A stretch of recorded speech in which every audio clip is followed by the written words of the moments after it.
자, 56번 취득쇼에 관한 겁니다. 자, 점유 취득쇼는 시효 완성 20년 돼서 바로 소유권 취득하는 게 아니고 등기된다. 미등기 건물이라도 20년이 경과돼서 바로 소유권 취득할 수 없고 등기됩니다. 따라서 1번 등기 없이는 소유권 주장할 수 없다. 다음에 3번을 보십시오. 점유자는 자조점유는 추정됩니다. 시효 취득하기 위해서는 자조점유해야 되는데 자조점유는 추정되기 때문에 시효 취득 스스로 자조점유를 주장할 필요 없습니다. 따라서 점유자 스스로 자조점유를 주장하였으나 이것이 인정되지 않는다 할지라도 애시당초부터 점유자에게는 입증 책임이 없으므로 추정이 깨어지지는 않습니다. 따라서 3번도 맞습니다. 다음에 점유 취득시로 인한 권리 취득은 원시 취득이고 점유 개시 시로 소급합니다. 따라서 전주에 제한되는 권리는 원칙적으로 소멸하고 시효 기간 동안에 수취했던 과실이나 사용이익은 부당이득으로 반환할 필요가 없습니다. 소급하기 때문에 그렇습니다. 다음에 취득시효 포기는 시효 완성됐을 때 등기 청구하는 것도 시효 완성 당시 등기부상 소유자의 등기가 무효등기인 경우 그자를 상대로는 시효취득 주장할 수 없습니다. 마찬가지로 시효이익 포기도 무효인 등기부상 소유자에게는 시효이익을 포기해봤자 소용이 없습니다. 따라서 취득시효 완성 당시 진정한 소유자에게 포기 의사를 밝혀야 됩니다. 그래서 이것도 요즘 들어서 나오는 것이니까 시효이익 포기 요거 잘 기억하라고 그랬습니다. 여러분 책 79페이지 요약집 4번 시효이익 포기가 나올 겁니다. 요 시효이익 포기는 요즘 들어서 거의 이쪽에서 답이 많이 나오니까 잘 기억하라고 그랬습니다. 그 시효이익 포기 3번을 보면 시효이익 포기 의사를 원인 무효인 등기부상 소유명의자에게 표시하여도 효력이 발생하지 않는다. 따라서 시효이익 포기도 시효취득 완성 당시 진정한 소유자에게 됩니다. 그러지 않으면 시효이익 포기 효과가 없다는 게 판례입니다. 시효취득으로 인한 등기 청구도 누구한테 해야 된다고? 진정한 권리자에게 됩니다. 무효등기 권리자에게는 시효취득 주장할 수 없다. 그렇게 말했습니다. 자, 그래서 5번도 맞습니다. 답은 2번입니다. 적법하게 명의신탁한 부동산을 점유취득시했다. 자, 시효 완성 후 등기 명인이 변경되면 그자를 상대로 시효취득 주장할 수 있습니까? 없습니까? 없다 했죠. 그럴 때 명의신탁이 해제돼서 신탁자에게 넘어가는 것도 등기 명인이 변경된 것으로 봅니다. 그래서 적용되지 않습니다. 자, 그러면 그대로 문제를 풀어보면 이겁니다. 을이 지금 점유하고 있습니다. 소유사로 표현 공연하게 점유하는데 원래 이 부동산은 갑의 것인데 종중토지입니다. 그래서 탈세의 목적 없이 종업병에게 명의신탁을 했어요. 그럼 명의신탁은 지금 종중이 탈세의 목적이 없으니까 이 명의신탁은 뭐가? 유효한 명의신탁입니다. 그럼 결국은 누구 명의로 등기되어 있느냐? 수탁자 명의로 등기되어 있어요. 그 수탁자 명의로 등기된 부동산을 을이 소유여서로 표현 공연하게 20년을 점유했습니다. 그럼 대외적으로는 소유자가 누굽니까? 병이죠. 그럼 병에게 시효취득 주장하면 되는데 안 하고 있는 사이에 갑과 병의 명의신탁 계약이 해지돼서 신탁자에게 등기가 회복된 겁니다. 그럴 때 이 을은 갑에게 시효취득 주장할 수 있느냐? 없습니다. 등기 명인이 변경된 것과 같습니다. 따라서 신탁자에게 시효 완성 주장할 수 없다. 그 이야기입니다. 시효 완성 주장 못합니다. 5번은 반드시 암기하세요. 다음에 57번입니다. 그래서 아까 제가 42번에 그렇지. 42번은 내가 글을 잘못 봤네.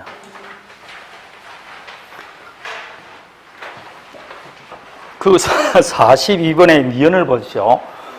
도박 채무 이행으로서 토지를 처분하는 게 아니고 양도하는 계약했네요. 아까 내 설명하고 다른 거죠? 제가 아까 설명한 것은 도박 채무를 변제하기 위해서 이 부동산을 뭐 하는 거? 처분하는 행위라 했습니다. 이 처분 행위는 당연히 뭐라고? 유효입니다. 무효가 아니에요. 근데 이거는 지금 갑과 할 사이에 도박 행위를 하면서 도박 빚으로 지금 부동산을 뭐 하기로? 양도하기로 했죠. 그럼 이게 뭡니까? 대물변제죠. 할 필요 있어 없어요? 당연히 무효죠, 이거는. 그러니까 이건 무효입니다. 나는 지금 처분하는 걸로 알았는데 아니네요. 문제를 풀고 보니까 틀리네. 니은은 지금 도박 채무 이행으로서 토지를 뭐 하는 것이다? 양도하는 겁니다. 양도하는 계약은 당연히 무효입니다. 그럼 기업과 디귿 3번이 답이 맞네요. 3번이 답이 맞습니다. 42번 교정합니다.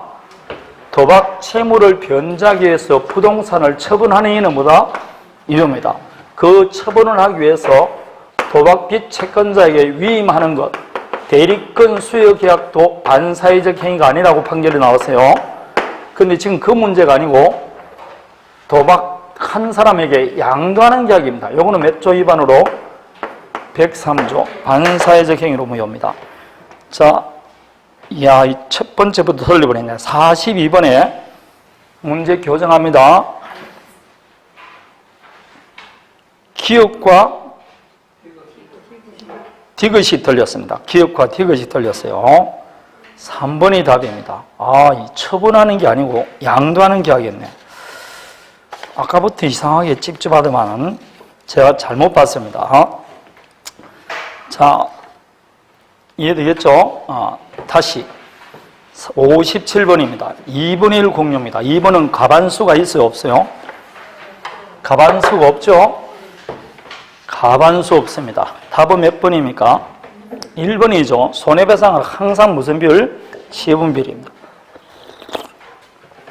따라서 뭐 틀리고 2번 정려했다. 당연히 처분권자 없는 자의 처분행위. 3번 임대했다. 그러면 임대는 관리행위죠. 관리행위는 가반수가 있어야 됩니다. 따라서 가반수니까 이익이 참 연차더라도 해지하는 것도 무슨 행위다? 관리행위. 따라서 가반수가 있어야 됩니다. 임대하거나 해지하는 건 모두 다 가반수입니다. 4번 자기 지분 비율 범위 내에 할지라도 배타조로 점유하면 돼? 안 돼? 안 됩니다. 그리고 그 전부의 반환을 청구할 수 있고 지분 비율대로 부당이득 반환해 줘야 됩니다. 자, 다음에 5번 공유자 1인이 공유물 전부를 점유하더라도 다른 공유자 지분 범위 내에서는 타조 점유입니다. 다음에 58번입니다. 법정지상권입니다. 답은 몇 번입니까? 그렇습니다. 5번입니다. 기억은 나대지 나오니까 땡입니다. 니은은 규모와 종류를 외형상 예상할 수 있을 정도로 진전됐다 되어 있죠. 인정해 줍니다. 디귿은 키포인트가 되는 단어가 뭡니까? 건물 공유자입니다. 여러분, 건물 공유자 1인이 부지를 단독 소유하면서 그럼 인정해 줍니다. 그게 뭐하고 틀린다? 토지 공유하고 틀립니다.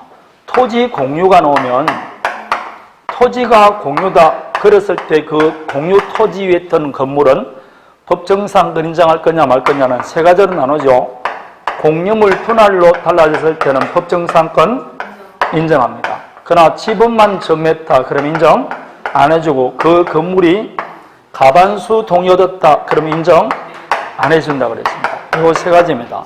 근데 여기는 지금 건물 공유, 토지 공유가 아니고 건물 공유입니다.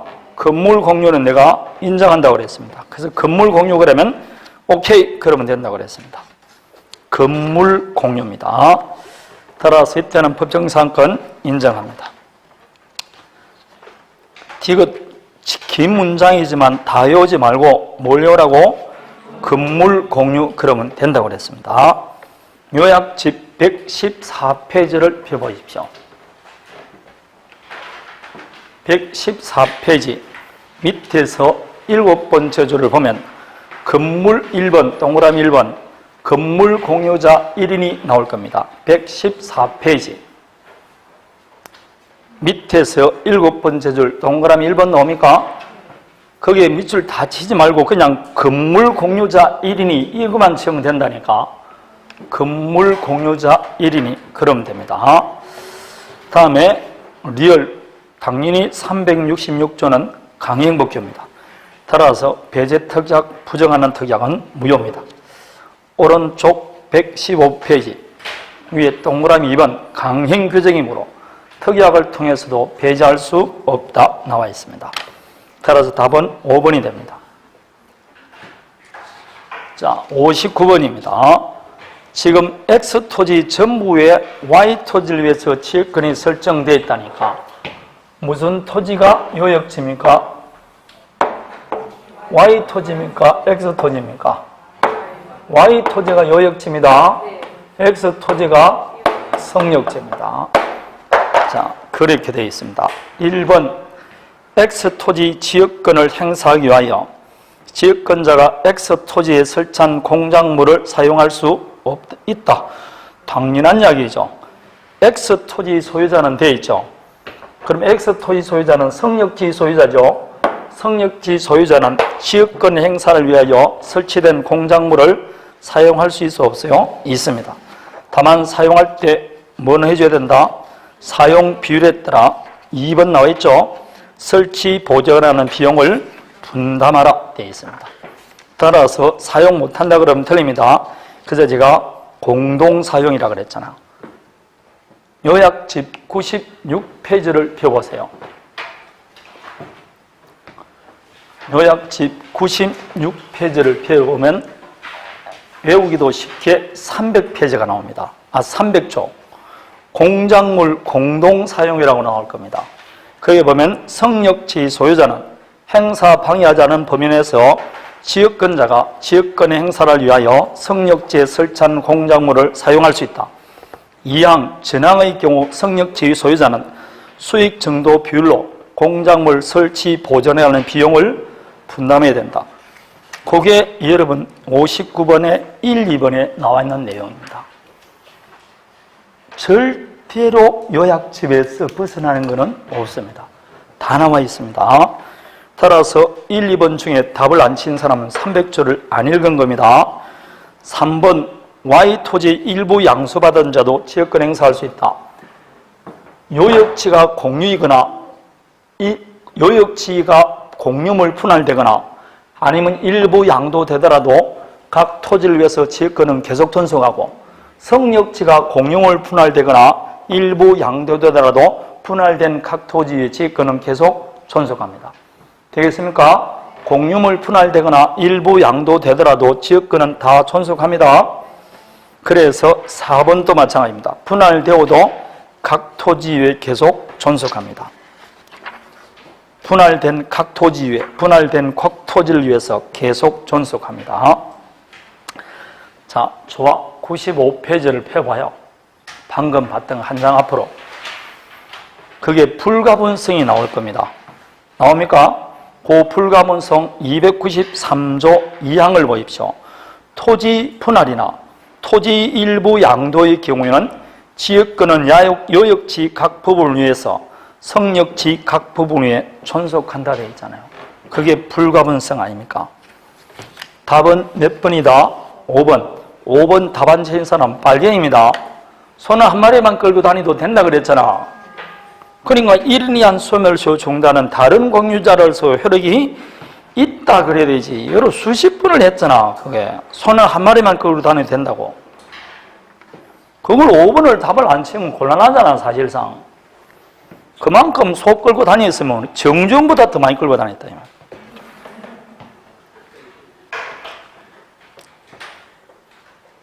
취득시효 중단은 전을 위한 사유가 아니면 효력이 없고 소멸시효 중단, 1인에 의한 소멸시효 중단도 효력이 있다니까. 5번이 답입니다. 그 1, 2, 3, 4번은 그냥 한번 읽어보라고 한 거고 답은 5번으로 해놓은 거 아닙니까? 그게. 다음에 그게 여러분 1번과 5번이 답이 많아요. 1번은 기습적으로 해놓은 거고 나머지는 문제 읽어보라고 한 거 아닙니까? 60번은 답이 몇 번입니까? 2번이죠. 물건은 직접 지배하기 때문에 필요비가 없어요. 필요비. 지상권도 없고 전세권도 없습니다. 61번은 답이 몇 번입니까? 4번입니까? 1번. 전세권은 원래는 최장 기간 없지만 건물에만 있습니다. 건물은 몇 년? 1년입니다. 2번. 전세권은 토지든 건물이든 10년을 넘을 수 없고 3번. 존속기간 약정이 없으면 언제든지 소멸 통과할 수까지는 맞아요. 그렇지만 통보받은 날로부터 6월입니다. 둘 다 6월입니다. 6개월, 1개월은 듣기는 들었죠. 그건 민법 임대차에서 나오는 이야기예요. 그 내가 민법 임대차하고 전세권은 다르니까 구별하라고 하니까 전세권은 양자가 모두 동일한 권리를 갖고 있기 때문에 한쪽을 보호해주지 않습니다. 그러나 임대차는 누가 약자입니까? 임차인이 약자니까 보호해주기 위해서 6개월. 그러나 전세권은 양자 모두 다 뭐라고? 6개월 그래요. 그래서 6개월 일은 아래요.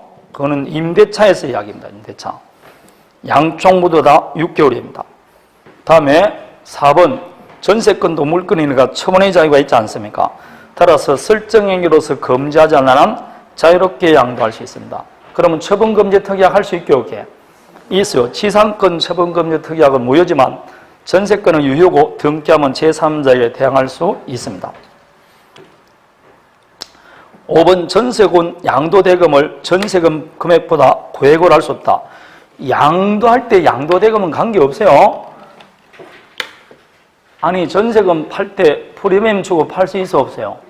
있죠. 그럼 양도하는 것은 전세권이라는 물건을 파는 겁니다. 그걸 얼마에 팔 때가 한계가 없죠. 다만 양수인이 나중에 전세금 반환 청구할 때는 기존 전세금 반환 범위 내에서만 청구할 수 있는 거죠. 5번을 답친 사람 많을 거예요. 그런데 왜 5번까지 읽습니까? 4번이 지금 답이 나와 있는데 처분금지 특약이 나와 있잖아요. 그래서 4번이 답입니다. 어렴풋이 아니니까 5번까지 넘어가잖아요. 4번에 확실히 생각을 갖고 있으면 5번은 안 넘어갈 건데 5번에 답쳤다는 것은 4번을 몰라서 답친 거 아닙니까? 그리고 전세권은 처분의 자유가 있어 없어요? 그거 얼마나 쉬운 건데 그게 전세권 처분의 자유. 이렇게 저렇게 틀리면 그게 이제 이 큰일 나는 겁니다. 62번. 등기를 갖추지 아니한 부동산 매수인의 법적죄입니다. 우리 민법상 지금 법률 행위로 인한 물권 변동은 성립요건제를 취하기 때문에 등기 없이는 모두 없다. 당사자 간에도 물권 변동이 일어나지 않습니다. 따라서 갑과할사에 부동산을 매매해서 매수인이 대금을 다 주고 인도받아서 점유하고 있지만은 등기는 안 하고 있다. 그러더라도 이 두 사람 사이에 소유자는 누가 소유자다? 갑만 소유자입니다. 을에게는 소유권이 없어요. 당사자 간에도 물권 변동이 일어나지 않습니다. 따라서 갑에게 돈을 빌려준 다른 채권자 병이 압류를 했다. 그래서 강제경매를 한다. 그러더라도 을은 왜 내 부동산에 강제경매합니까? 제3자 이소 제기할 수 없고 이 갑이 다른 사람에게 매각했다. 부동산 이중 매매가 됩니다. 설사 갑과 할 사이의 매매 계약이 체결됐다는 걸 단순히 알았다 할지라도 병은 권리를 취득합니다. 즉 극가담하지 않은 한. 따라서 1번 강제 집행할 때 이의 제기 못한다. 3번 만일 정이 알고 주택을 매수해도 정은 원칙적으로 소유권을 취득한다. 맞습니다. 이 을이 갖고 있는 권리는 그거 외에 점유하고 있으니까 뭐는 있다? 점유권은 있겠죠. 그리고 매도해서 대금 다 지급했으니까 소유권 이전 등기청권이 있습니다. 아직 소유권이 있어 없어요? 없으니까 채권적 청권입니다. 그렇지만 소멸시효 걸린다 안 걸린다? 안 걸리죠. 매수인이 목적물을 인도받아 점유하는 경우는 소멸시효 걸리지 않고 이 을이 다시 이를 처분했습니다. 그래서 병에게 점유를 승계시켜줬다. 이렇게 직접 점유하는 것은 물론이고 처분해서 점유를 승계시켜주더라도 소멸시효 걸리지 않습니다. 그래서 2번 소멸시효 걸리지 않는다. 다음에 4번이죠. 을이 주택을 병에게 점유하고 인도한 경우 갑은 소유물 반환 청구할 수 있어 없어요? 없습니다. 이럴 때 이 갑이 내가 소유자인데 왜 당신이 이 목적물을 점유하느냐? 소유권에 관해서 반환 청구하거나 소유권에 가서 반환 청구, 지금 물권적 청구 행사합니다. 그리고 부당이득 반환 청구합니다. 할 수 있게 없게? 없다고 그랬습니다. 부동산 매수인은 그 매매의 효력으로서 목적물을 점용할 권리가 있어요. 이걸 점용권이라고 하는데 이게 213조에서 말하는 213조에서는 소유권에 관한 반환 청구할 때 점유할 정당 권한 인자에게는 행사할 수 없다는데 이 점용권도 점유할 정당 권한에 해당됩니다. 따라서 이 점용권을 승계받은 누구한테도 병에게도 행사할 수 없다. 그래서 물권적 청권이 나오면 항상 이 문제 나옵니다. 매수인이 목적물을 인도받아 점유하는 경우 그자를 상대로는 물권적 청권 행사할 수 없습니다. 자, 그래서 답은 4번입니다. 소유물 반환 청구할 수 없고 이럴 때 병은 점유할 권리를 주장할 수 있다. 점유할 권리가 있어 없어요? 있습니다. 다음에 이때 이 병은 갑에게 직접 소유권 이전 등기 청구할 수 있을까 없을까요? 중간 생략 등기 합의가 있으면 가능합니다. 이때는 중간 생략 등기로 넘어갑니다. 합의가 없을 때는 병은 누굴 대위해서 을을 대위해서 등기 청구할 수 있다. 그게 5번 이야기입니다. 전매한 경우 대위해서 예전 등기 청구할 수 있다. 전매했다는 것은 부동 중간 생략 등기 아닙니까? 다음에 63번입니다. 이제 담보물건이죠. 1번처럼 채권이 먼저 발생하고 나중에 점유하더라도 유치권 인정합니다. 다음에 유치권 목적물이 경매가 됐다. 경락인에게 뭐만 주장한다? 유치권, 즉 인도 거절할 수 있지. 피담보 채권 변제 청구할 수는 없습니다. 3번 불법 점유는 안 되죠. 4번 유치권자에게는 우선 변제권은 없습니다. 그러나 파산됐을 경우 별채권은 가집니다. 우선 변제권만 없지 경매 신청권도 있습니다. 다음에 보존을 위해서는 사용할 수 있다. 그러나 보존을 위한 사용도 사용이익은 부당이득으로 반환해 줘야 됩니다. 5번이 답입니다. 다음에 저당권입니다. 자, 저당권에서 물상대위입니다. 물상대위는 수령하기 전에 압류하라고 그랬죠. 그런데 압류를 안 해서 수령해서 다른 채권자에게 배당이 됐어요. 그럼 다른 채권자에게 부당이득 반환 청구할 수 없다고 했습니다. 다음에 2번 지상권자가 축조하고 있는 건물에는 토지 저당권의 효력이 미치지 않는다. 미친다, 안 미친다? 안 미치겠죠. 자, 지상권자가 축조 안 하고 무단으로 건물을 신축했습니다. 토지 저당권의 효력이 미친다, 안 미친다? 안 미칩니다. 토지와 건물은 별개의 부동산이에요.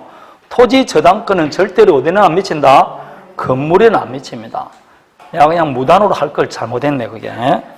지상권자가 축조했든 안 했든 토지 지상권, 토지 저당권은 건물에는 안 미칩니다. 건물은 부하물 종물이 아니다, 이 말입니다.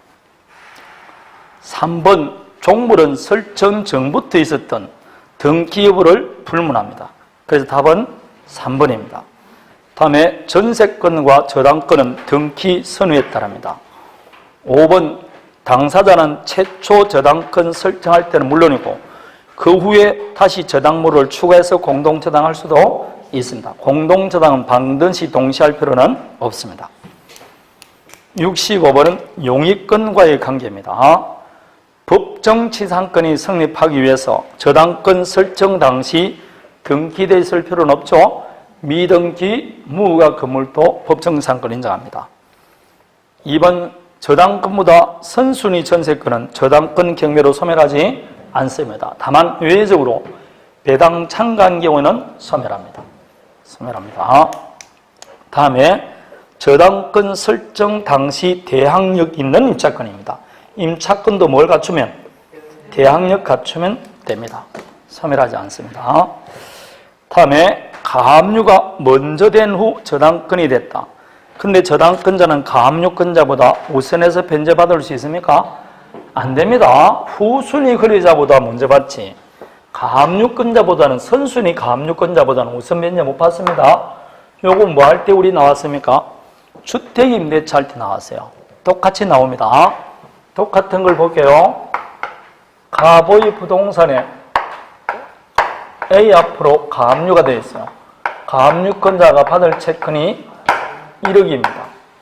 그러고 나서 을 앞으로 저당권이 설정되고 피담보채권이 3억입니다. 근데 경매가 되는데 경락대금이 2억 나왔어요. 그럼 2억을 어떻게 배당할 거냐? 을이 우선 변제받는다 그러면 안 돼요. 왜냐? 을은 후순위 권리자보다 우선 변제받는 겁니다. 그렇다고 가압류권자가 우선 변제받는 것도 아닙니다. 왜냐? 가압류권자는 우선 변제권이 없으니까. 그럼 이 두 사람은 동등한 채권자이기 때문에 채권 가격에 비례해서 배당받습니다. 그래서 총 채권 가격이 얼마다? 4억인데 이 사람은 4분의 1, 여기는 4분의 3, 2억을 이렇게 나눠주는 겁니다. 그래서 여기 5천만 원, 여기 1억 5천이 이렇게 받습니다. 그런데 여기 어디에서 나왔냐고? 주택임대차 할 때 나왔잖아요. 그래서 똑같은 걸 했었습니다. 오히려 주택임대차에서 나올 확률이 많습니다. 갑의 주택에 A 앞으로 가압류가 들어가 있어요. 글씨가 똑같습니다. 여기에 을이 임차인이 들어온 겁니다. 그 임차인이 입주와 전입신고하고 확정일자를 받았다. 그런데 3억입니다. 이 부동산이 경매가 됐어요. 그러면 확정일자 받으면 우선 면제 받을 수 있죠? 선순위 가압류보다 우선 면제 받을 수 있다 없다? 없다고. 저당권하고 똑같다니까. 그럴 때 선순위인지 아닌지는 확정일자를 기준할까요? 입주 전입 신고를 기준할까요?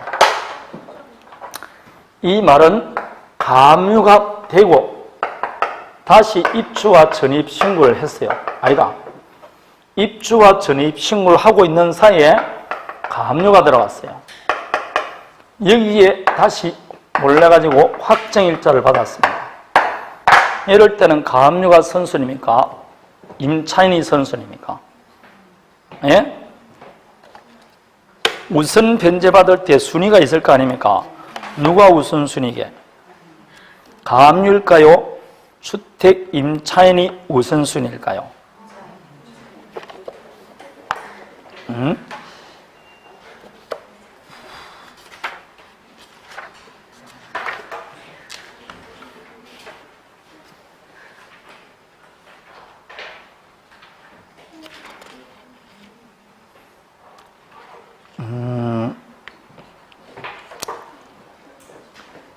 요약집 172페이지를 펴보세요.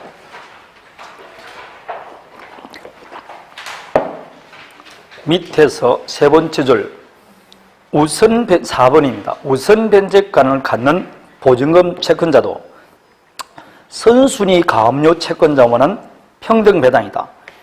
이 경우 선순위 여부는 확정일자를 기준으로 삼아야 된다 라고 되어 있을 겁니다. 뭘 기준으로 삼아야 된다고? 확정일자입니다. 따라서 확정일자가 우선이기 때문에 가압류권자가 우선입니다. 확정일자를 기준으로 하는 것입니다. 이때도 무슨 배당 받아야 된다고? 이때도 무슨 배당? 평등 배당이다. 그럼 배당은 요거하고 똑같아요. 그럼 입주나 전입신고랑 뭐와 같다고? 저당권하고 똑같아요. 저당권이나 똑같습니다. 그렇습니다. 자, 다시 65번으로 가보면 답은 몇 번이다? 4번입니다. 5번 경매가 된 모조리다 소멸합니다. 66번은 답이 몇 번입니까? 3번이죠. 네, 이건 깡패가는 제시를 했지 않습니까? 이렇다 하더라도 계약이 성립하지 않습니다. 답 3번 안 친 사람은 이상한 사람이죠. 여기서 지금 3번을 답을 안 친 사람은 이상한 사람이라고 할 수가 없어요. 잠시 정신이 나갔거나 그런 사람이지 답을 3번 안 친 건 있을 수 없어요. 내가 예를 들면서 탱크를 주문하면서 3일 내에 반환하지 않으면 탱크 사는 것으로 하겠다. 그럼 탱크 산 겁니까 그게? 빌 게이츠한테 아저씨 우리 집 사실겠습니까? 3일 내에 말씀이 없으면 산 것으로 하겠습니다. 그게 계약이 성립하느냐고 그게. 근데 지금 답을 3번 안 치는 사람은 그 사람이 지금 그 사람 아닙니까? 그럼 빌 게이츠한테 뭐든지 송부하고 나서 3일 내에 반송하라. 반송하지 않으면 사는 것으로 하겠다. 그럼 빌 게이츠가 도망가지 가만히 있겠습니까? 거기 살겠어요. 그리고 5번을 답을 치면 안 돼. 토지 매매 계약 시 계약서 작성 과정의 번제를 잘못 지했더나 그러면 실제 합의한 대로 계약이 체결되죠. 이게 5표시 무효 법칙 아니냐고. 그리고 슈퍼마켓에서 필요한 바구니에 담아 계산대에 올려놨잖아 지금. 계산대에 올려놨다고. 그럼 뭐라고? 계약은 성립하는 거죠. 그걸 다시 도로 뭐라고? 진열대에 도로 갖다 놨으면 처리한 거예요. 그러지 않을 때는 계약이 성립하는 겁니다. 청약과 성락이라는 의사표시가 합치된 겁니다. 67번입니다. 동시항명권입니다. 이것도 3번을 답을 안 친 사람은 빨갱이 같아요. 내가 동시항명권이 있으면 이행지체 책임이 없다. 이행지체 책임 없는 것은 나에게 동시항명권이 있습니다라고 주장할 때부터 지체 책임 없는 게 아니고 동시행 관계했다는 그 자체만으로 지체 책임 없다. 주장할 필요가 없다. 그래서 이행지체 저조는 당연효다. 이행지체 저조는 당연효다. 30일 날 잔금 주지도 않고 강원도 삼척에 놀러 갔다. 아무 말 하지 않고 놀러 가더라도 지체 책임지지 않는다. 거기에 관해서 비슷한 걸 얼마나 많이 했느냐고. 응? 이행지체 저조는 당연효다. 유식하니까 좀 영원하라 그랬잖아. 이행지체 저조는 당연효라고. 명시적으로 밝히지 않았다면 지체 책임진다. 아니라니까. 존재하는 것 자체로서 지체 책임 없다. 존재 효과설 이렇게 말했습니다. 그래서 다음 몇 번이라고? 3번이요. 나머지는 다 같은 이야기입니다. 처음으로 딱 동시항명권을 물어보면서 가장 기본적인 거 물어봤잖아. 3번. 그런 거 틀리면 안 돼. 다음에 68번은 수익의 의사를 표시했습니다. 문제 자체가 수익의 의사를 표시했죠. 자, 1번 갑과 병의 채권 관계입니다. 그럼 갑과 병의 관계는 이른바 무슨 관계? 대가관계 아닙니까? 대가관계는 제3자를 위한 계약에 영향을 미친다, 미친다? 따라서 갑과 병의 관계가 소멸되더라도 갑과 을의 계약은 아무런 영향을 미치지 않습니다. 갑과 병의 금전 소비 대차격이 무효됐다 해서 왜 주택매매 계약이 무효가 되겠습니까? 안 되지. 1번은 반드시 암기하셔야 돼요. 2번 합의를 통해서 변경할 수 없다. 지금 수익의사를 표시했죠? 한다면은 요약자와 낙약자라도 계약 내용을 임의로 변경 소멸을 시킬 수 없습니다. 다만 수익자의 동의 얻었거나 미리 그 권한을 유보하는 경우는 가능합니다. 3번 갑을 사이의 매매 계약이 통정의 표시로 무효가 됐다. 그러면 갑은 선의의 병에게도 대항 못하면가 대항할 수 있습니까? 예? 있습니다. 병은 보호받는 제3자가 아니라니까. 보호받는 제3자 아닙니다. 지발 아닙니다. 지발 아닙니다. 자, 보호받는 제3자가 아니다. 이 말은 제3자라도 대항할 수 있다. 그 말 같아요. 다음에 병은 계약의 당사자가 아니죠. 아니니까 수익의 의사를 표시하더라도 해지하거나 취소하거나 부당이득 반환 청구하거나 원상회복 이런 것은 병은 할 수 없습니다. 병은 못합니다. 다음에 5번 을의 채무불이행이 성립하면 병은 손해배상 청구할 수 있다. 채무불이행이 있을 때 뭐는 할 수 있다고? 손해배상 청구는 할 수 있습니다. 계약을 해지는 못하더라도 손해배상 청구할 수는 있습니다. 따라서 요약자가 낙약자의 채무불이행을 이유로 계약을 해지한다. 수익자 동의 필요 없이 해지할 수 있다 했죠. 해지된 경우 수익자는 뭐는 청구할 수 있다? 손해배상 청구는 할 수 있습니다. 답은 5번입니다. 69번입니다. 해제입니다. 1번은 키포인트가 이행 불가능, 줄여서 뭡니까? 이행 불능. 그럼 채굴할 필요 없습니다.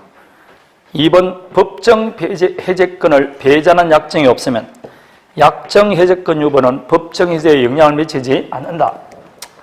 여러분, 약정 해제는 법정 해제 못하고 약정 해제한다는 게 아니고, 법정 해제는 당사자 약정 없더라도 당연히 해제할 수 있습니까? 없습니까? 있죠. 현재 법률에 규정된 해제는 뭐가 있을 때 해제할 수 있다고? 채무불이익이 있을 때. 채무불이익 중에서도 우리 민법에 규정된 게 뭐가 있다고? 이행지체와 이행불능이 있으면 이거는 당사자 약정 없더라도 해제할 수 있다니까. 근데 이 법정 해제 외에 우리 추가로 이런 게 있으면 해제하자고 약정하는 게 뭐라고? 약정 해제예요. 따라서 약정 해제했다 해서 법정 해제 못하는 거 아니라니까. 약정 해제는 추가의 개념이지 배제의 개념이 아닙니다. 따라서 특약이 없는 한 약정 해제했다 해서 법정 해제에 영향을 미칠 수 없습니다. 다음에 3번은 워낙 자주 나오니까 기억해야 되겠죠. 해제가 되면 제3자의 권리를 해야지 못하지 않습니까? 이때 제3자의 권리는 제3자는 확대 적용한다 했죠. 해제되기 전에 이해관계를 맺었으면 뭘 불문하고? 선악을 불문하고 보호받습니다. 그렇지만 해제 이후에 이해관계 맺더라도 뭐이기만 하면? 선이면 보호받습니다. 그래서 해제 사실을 모르는 데 있잖아요. 전세권 등기했으니까 보호받았죠. 답은 4번입니다. 미리 이행 거절 의사를 표시했으면 채굴할 필요도 없고 이행기 도래할 필요도 없고 쌍무계약의 경우 자기 채무 이행 제공할 필요도 없이 즉시 해제할 수 있다고 했습니다. 이행 거절 의사를 명백히 했다. 미리 불이행 의사를 표시했다. 그랬습니다. 다음에 토지거래 허가 협력 의무를 불이행했다. 손해배상 청구는 할 수 있죠. 그러나 해제는 못한다 했습니다. 협력 의무 불이행을 이유로는 해제는 아니 된다. 이건 부수적 채무 불이행입니다. 답은 4번입니다. 4번 같은 거는 반드시 외워야 돼요. 다음에 계약금입니다. 당연히 계약금은 요물계약이죠. 해약금 해제는 언제까지 할 수 있습니까? 일방이행 착수죠. 그럼 1대 일방이행 착수란 반드시 계약 내용에 맞는 정도 필요 없고 일부를 이행하거나 이행에 필요한 전제 행위를 하는 것도 이행 착수기 아니게 이행에 필요한 전제 행위를 하는 것도 이행 착수에 해당합니다. 따라서 거기에 있듯이 등기를 하는 게 자기 착수 아닙니까? 그렇지만 등기를 하기 위해서 잔금을 준비하고 등기수에 동의할 것을 촉구했다. 이행 착수해서 냈어요. 이행 착수한 겁니다. 지금 잔금 지급하는 게 자기 채무잖아요. 그러기 위해서는 등기 받아야 되겠죠. 그럼 등기소에 간다는 자체가 잔금 주고 등기소에 값치다 하는 자체가 이에 필요한 전쟁을 하는 것 아닙니까? 요약집 147페이지를 펴보세요. 147페이지를 펴보면 해제 기간 나와 있고 화살 표시가 2개 나와 있습니다. 잔대금을 준비하고 등기 절차를 밟기 위해 등기소에 동의할 것을 촉구하거나 잔대금 지급을 준비하고 가업 인도 요구하는 것. 이게 대표적인 무슨 행위? 전쟁이라고. 전쟁이. 그래서 해놨잖아. 답은 몇 번이라고 그래서? 2번. 다음에 3번은 해약금으로 추정한다. 4번 매수인이 중도금 지급했죠? 그럼 매수인 자신은 또 해약금 해제할 수 없습니다. 5번 수령자는 반드시 배액을 제공해야 됩니다. 말로 해서는 안 됩니다. 반드시 배액을 제공해야 된다. 제공하면 되지 수령하지 않더라도 공탁할 필요는 없습니다. 다음에 71번 환매와 귀환이 나오는데 제가 귀환이 나오면 뭐로 고치라고 그랬죠? 그렇습니다. 1번 환매는 매매의 과가 반드시 동시에 된다. 다음에 2번 이자와 과실은 상기한 것으로 본다. 법조문에 나와 있습니다. 3번 환매 기간은 정하는 경우라도 몇 년을 초과할 수 없다? 5년을 초과할 수 없고 절대로 연장이 안 됩니다. 다음에 4번 교환 뭐로 고치라고? 매매 계약이 이행된 후에 이전 받은 재산권에 하자가 있더라도 당사는 계약을 해지할 수 없다. 뭔 목적입니까? 매매 목적물에 하자가 있으면 담보 책임져야 되겠죠? 그 하자가 중대해서 계약의 목적을 달성할 수 없으면 계약을 해지할 수 있는 거지. 없다 했으니까 4번 아닙니까? 그리고 생각해보면 그럼 이게 해제 못하면 그럼 여러분 어떻게 할 겁니까? 일반인한테 가는데 물어보라고. 교환했는데 그 목적물이 완전히 몰실돼가지고 하자가 있어서 계약의 목적을 달성할 수 없는데 해지할 수 있을 거라면 초등학교 3학년 때 해지할 수 있다 그래요. 그 해지 안 하고 어떡할 거라고. 어머나 옷 재수 나쁜 애 그러고 있을 건 아니잖아. 그냥 공짜로 주는 문제입니다. 5번하고 헷갈리겠지 이제. 듣기는 들었는데 이게 된지 안 된지니까. 교환할 때 딱 하나 재산권 아닌 노무 제공이나 일의 완성은 교환의 목적이 될 수 없다. 금전 이외의 재산권을 상호 이전할 걸 약정하는 겁니다. 재산권 이외에는 뭐가 아닌데 근데라고 교환이 아닙니다. 그래서 5번은 맞는 이야기고 답은 4번입니다. 교환을 틀리면 안 돼. 교환을 틀리면 그 재수 나쁜 겁니다. 재수 나쁜 거. 다음에 72번입니다. 자, 72번은 물어봅니다. 답이 몇 번입니까? 그렇습니다. 권리 전부가 지금 타인에 속하잖아. 그럼 악의 매수인 또 뭐는 할 수 있다? 그래, 그거 하나 물어보는 거잖아. 그거 하나 딱 악이 할 수 있는 거 물어보는데 다른 건 몰라도 악이만 기억하라 그랬잖아. 그 답은 2번이지. 그 다른 거는 쓸데없는 이야기라니까. 결국 악이 물어보는 거라니까. 그리고 1년은 무슨 1년이요? 이거는 권리 전부가 타인에 속하면 제척기간은 없다고 그랬는데 제척기간 자체가 없는 겁니다, 이거. 그리고 이 4번은 3번은 무슨 원시 물론 계약 전체가 유효하니까 계약 전체가 유효고 무슨 책임만 진다고? 담보 책임만 집니다. 담보 책임. 자, 그래서 답은 일단은 뭐라고? 2번이에요. 물론 다른 걸 설명은 드리지만 답은 항상 그 악의가 나온다고. 악의라도 해지할 수 있습니다. 물론 이제 담보 책임 안 하는 사람도 있는데 담보 책임 안 하더라도 악의 2개 할 수 있는 거는 기억하라 그랬잖아. 그게 2번이 답입니다. 다음에 갑의 기책 사유로 소실되었어요. 그럼 기책 사유로 소실되었으면 무슨 책임도 진다 했죠? 채무불이행 책임도 집니다. 이때는 담보 책임도 지고 채무불이행 책임도 지게 되어 있습니다. 양자 모두 책임집니다. 자, 봐봐요. 타인 권리 매매입니다. 갑과 을 사이에 병의 부동산을 매매하는 겁니다. 지금 그 이야기죠. 갑은 을 소유죠. 을 소유 부동산을 병에게 매매합니다. 타인 권리 매매는 유효입니까 무효입니까? 569조에 타인 권리 매매 쓸 경우 매도인은 그 권리를 취득해서 이전하여야 한다 되어 있어요. 결국 이전할 뭘 부담하지? 채무를 부담할 뿐이지 그 계약이 무효가 되는 것은 아니다 이 말입니다. 그러면 갑은 그 권리를 취득해서 이전해 줘야 되죠.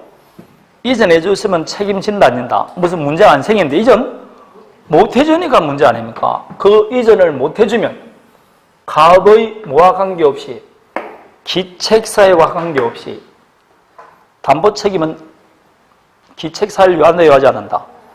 요하지 않습니다. 법정 무과실 책임입니다. 따라서 이 갑에게 기책사유가 있든 없든 관계없이 이 말은 무과실로 무슨 책임진다? 담보 책임진다. 이전 못해주면 갑에게 고의과실이 있든 없든 담보 책임집니다.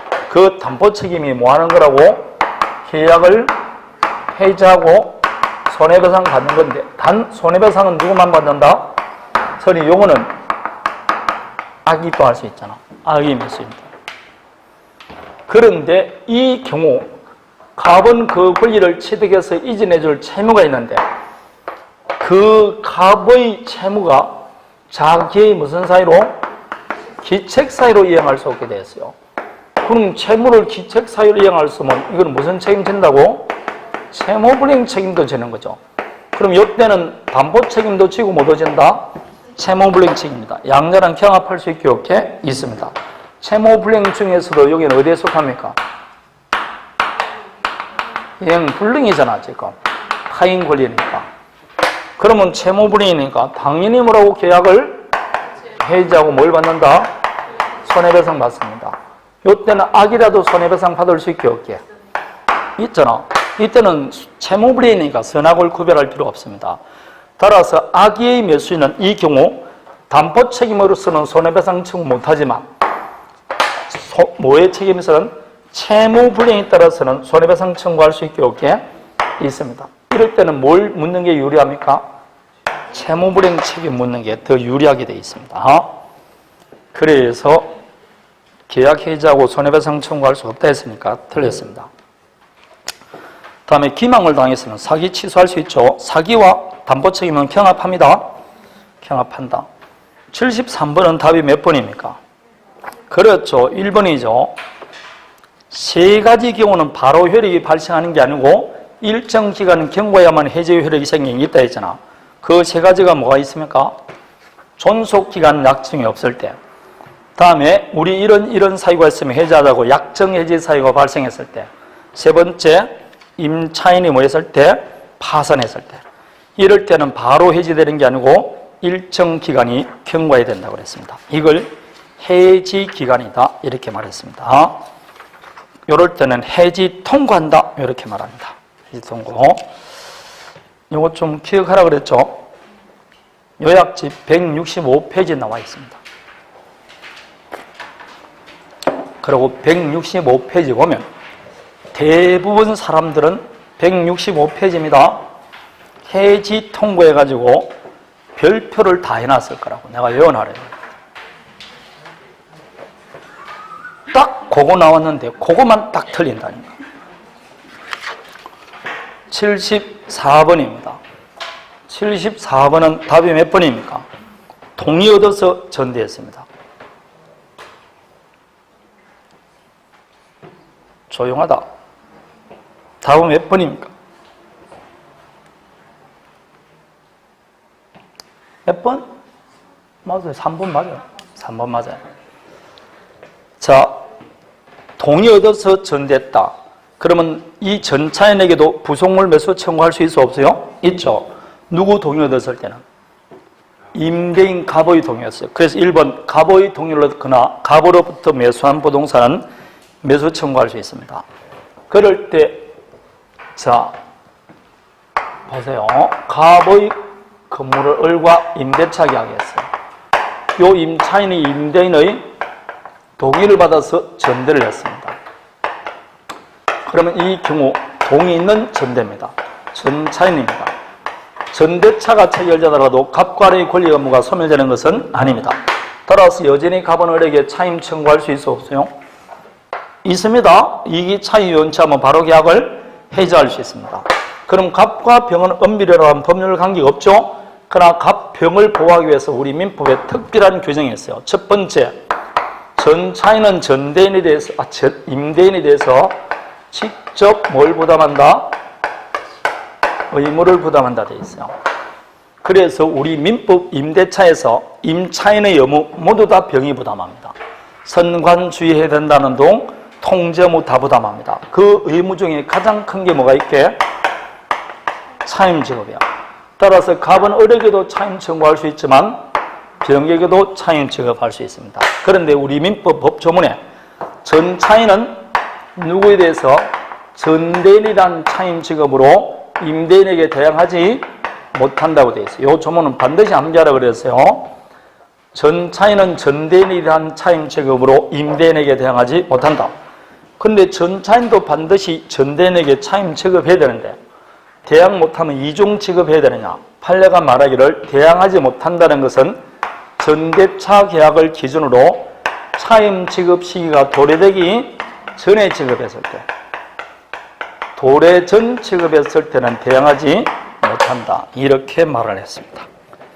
그래서 2번 차임 직업 적이 전에 차임 직업한 경우 대항하지 못합니다.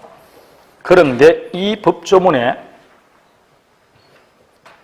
대항하지 못한다고 되어 있는데, 요게 전차인은 임대인에게 직접 의무를 부담한다 되어 있죠.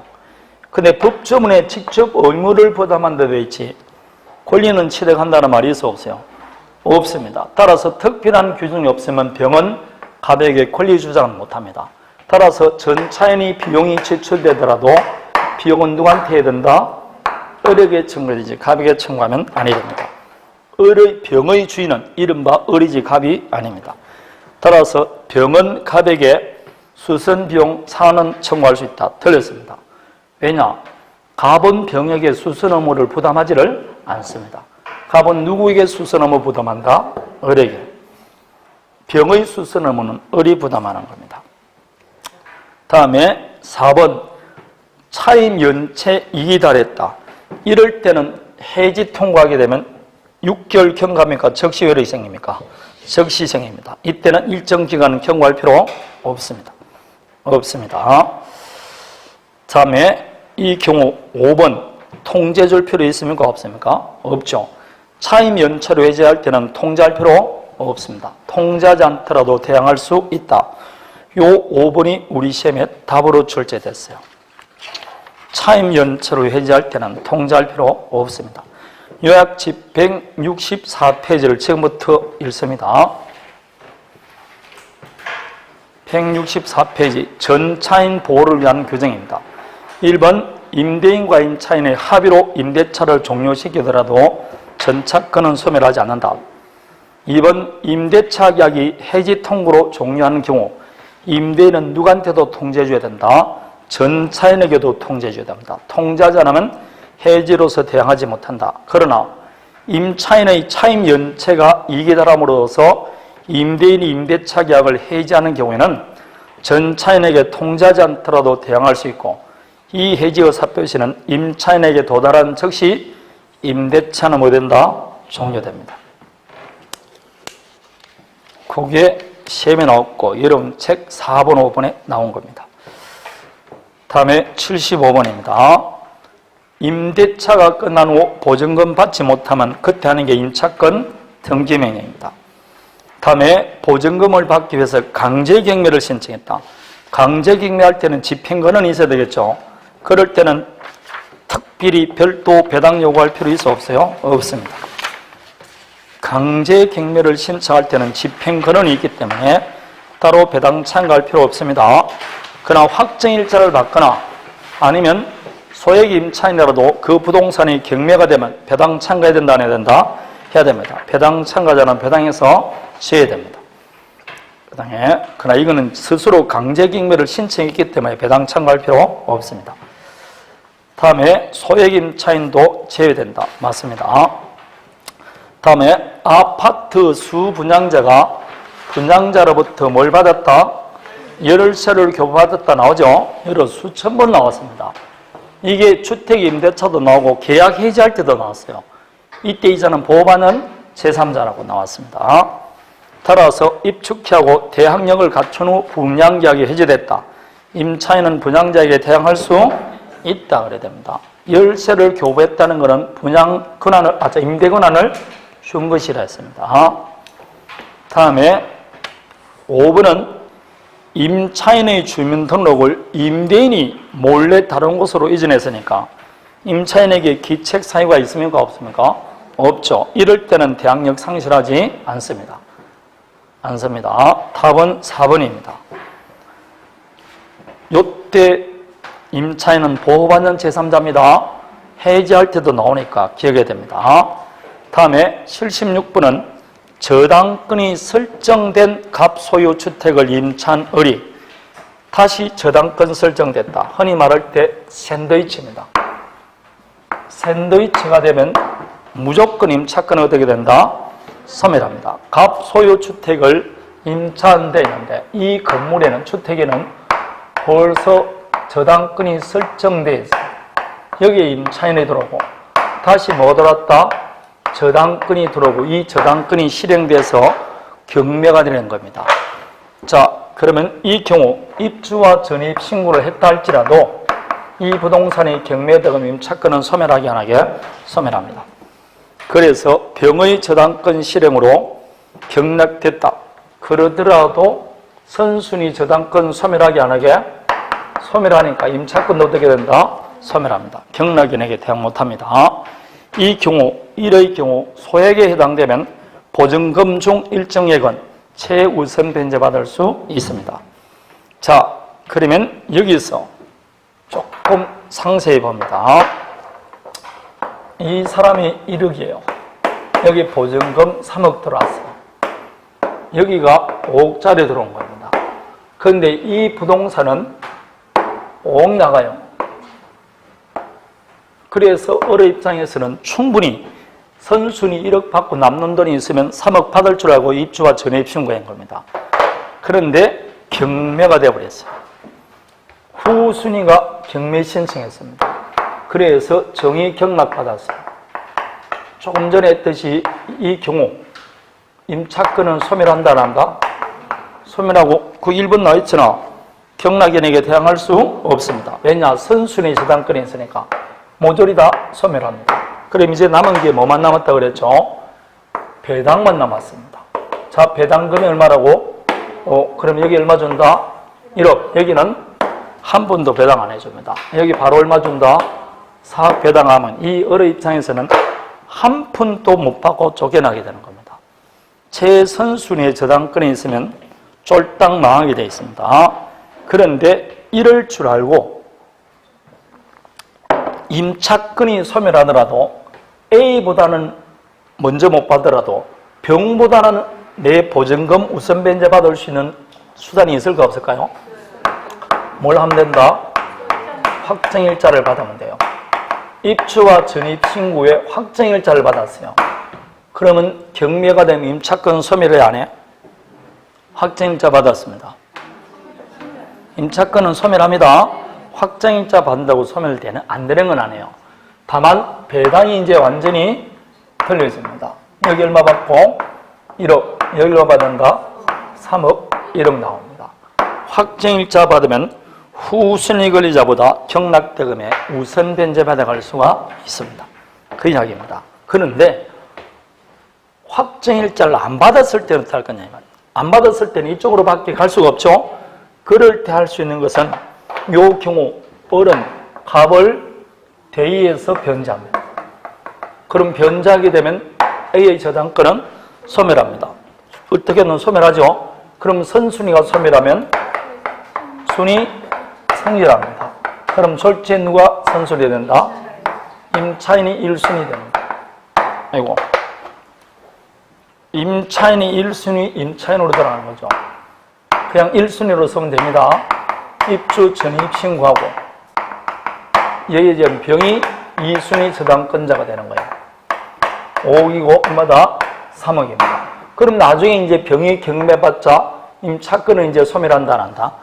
안 합니다. 최선순위니까. 경락인에게 대항할 수 있어 없어요?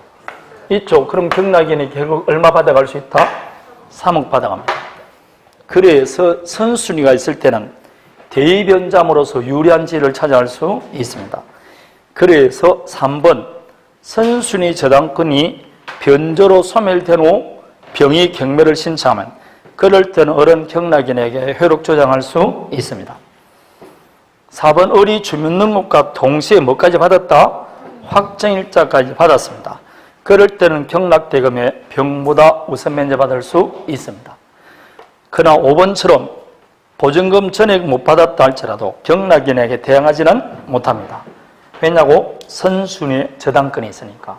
임차권은 무조건 소멸합니다. 77번은 권리금 받는 걸 방해해서는 안 된다 했죠. 그 방해 행위에 해당하지 않는 것이냐 되어 있습니다. 1번처럼 권리금을 요구하거나 2번처럼 권리금을 주지 못하게 하는 것. 지금 무슨 뜻인지 알겠습니까? 네, 지금 권리금 받는 걸 방해하는 행위입니다. 다음에 임차인이 주선한 신규 임차인으로 하여금 임차인에게 권리금 지급을 못하게 하는 것. 결국은 지가 권리금 달라 그러거나 아니면 임차인에게 권리금 못 주게 하는 경우 그런 겁니다. 다음에 5번을 보십시오. 그 5번을 보면 권리금을 수수하는 행위 되어 있죠. 지가 받는 행위입니다. 1번이나 5번이나 사실상 같은 이야기예요. 위에 거는 요구하는 것이고 밑에 거는 받는 겁니다. 다음에 3번을 보면 신규 임차인이 되는 자에게 주변 보증금 등에 비춰 현저히 고액의 차임과 보증금을 요구합니다. 그러면 그건 너무 고액의 경우는 임대차를 착용 못하겠죠. 간접적으로 못 받게 하는 겁니다. 요 1, 2, 3, 5번에 해당됩니다. 다음에 4번은 신규 임차인이 되는 자가 보증금 또는 차임을 지급할 자력이 없죠. 그럴 때는 거절할 수 있는 사유에 해당합니다. 요거는 거절할 수 있는 사유에 해당됩니다. 거꾸로 해당됩니다. 거절할 수 있는 사유. 여러분 요약집 182페이지를 펴봐요. 10조의 사라고 조문이 나올 겁니다. 나옵니까? 그 10조의 사입니다. 거기에 다음 사유가 있을 때는 하지 말라는 게 1, 2, 3, 4번 나와 있어요. 나와 있습니까? 다음에 밑에 2항을 보십시오. 다음 각호 어느 하나에 해당되면 정당한 사유가 있다고 그러죠. 그게 지금 거절할 수 있는 사유 아닙니까? 1, 2, 3, 4번입니다. 차임 지급할 자력이 없거나 의무를 위반하거나 임대차 유지하기 어려운 상당한 사유가 있을 경우 1년 6개월 동안 사용하지 않을 경우 이런 거 아닙니까? 그래서 밑에 하고 다른 점입니다. 답은 그래서 몇 번? 4번입니다. 그냥 얼렁뚱땅 넘어가면 안 돼요. 다음에 78번입니다. 가등기 담보. 여러분이 제일 싫어하는 겁니다. 자, 몇 번이 답입니까? 정말 뭐라고 가장 기초적인 거 내놨습니다.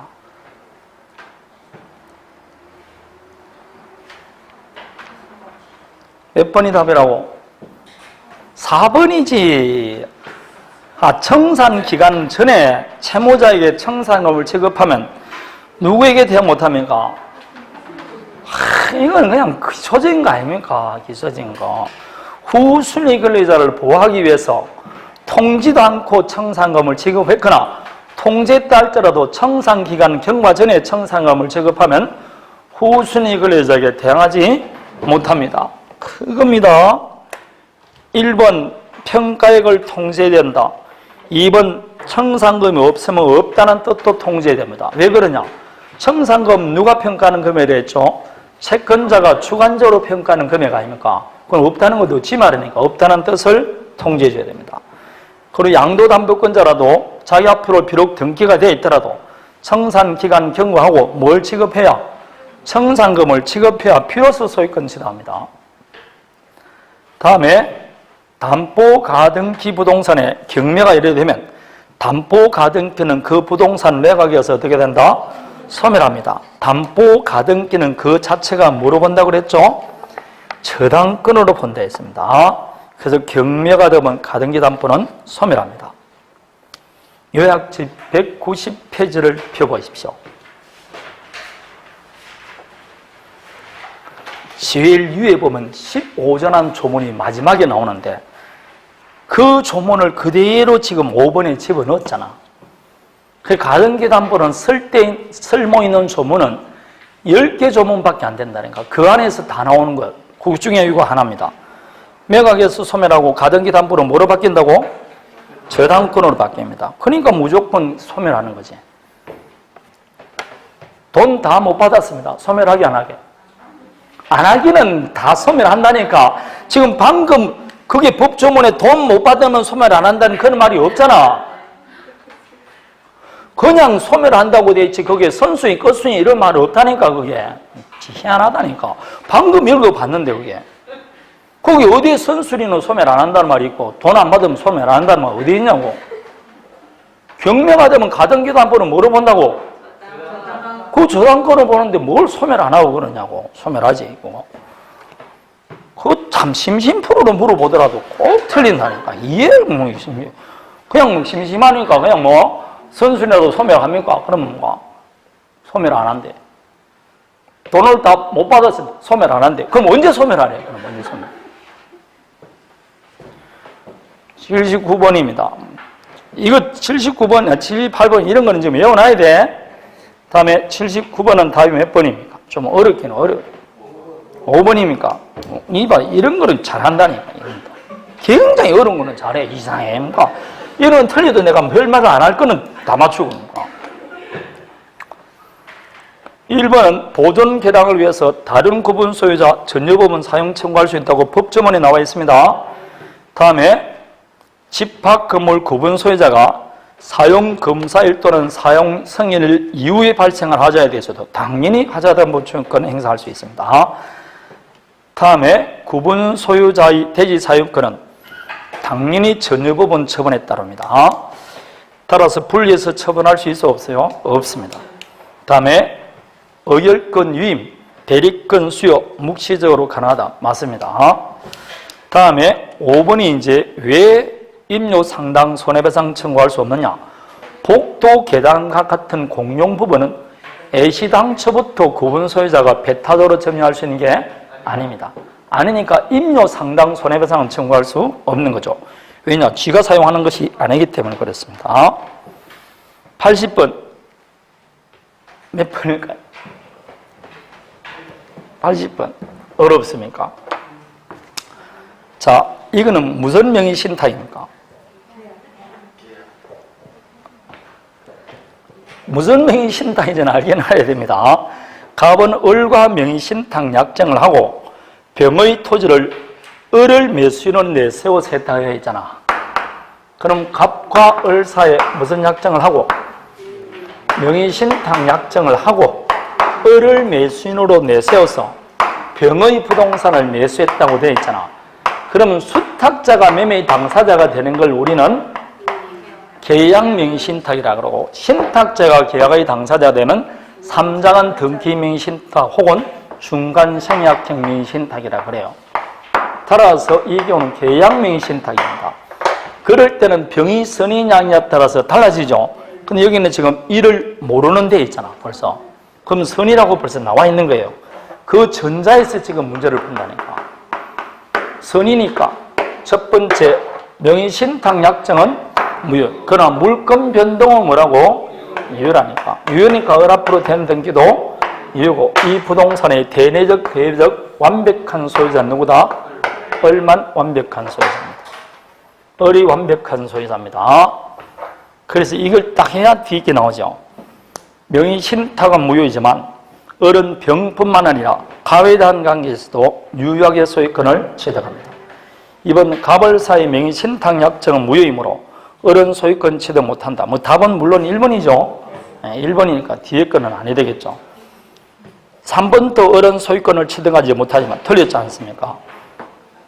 다음에 4번 을은 병으로부터는 소유권을 취득하나 갑의 관계에서는 아니다. 아니다니까. 그냥 대내적, 대외적 완벽한 소유권은 누구한테 있다?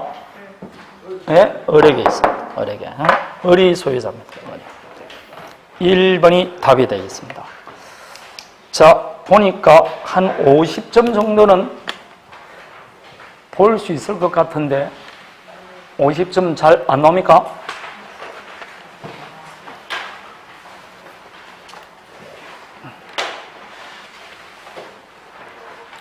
안 나오면 열심히 공부해야 되지 뭐 한 방이 없지 않습니까? 자, 여기서 여러분 아까도 말했잖아. 50점 나오면 20개를 지금 다시 봐야 되겠죠? 집에 가서 그 부분 다시 한번 확인해 보시기 바랍니다. 아시겠죠? 표정을 보니까 50점이 잘 안 나오는 표정이구만, 다들. 근데 밥은 맛있게 드십시오. 네, 밥은 맛있게 드시고 열심히 공부하시면 됩니다. 농담이 아니고 여러분, 아직까지 시간 충분히 남았으니까 저번 주에도 말했죠. 절대로 완벽하게 공부하려 생각하면 안 된다니까. 그냥 계속해서 모르는 걸 뭐라고 끊임없이 이렇게 살피면서 그냥 나가서 하면 시험장에 가보면 거의 봤던 문제가 많이 나오게 돼 있으니까 너무 걱정 안 하셔도 됩니다. 자, 수고했습니다. 마치겠습니다.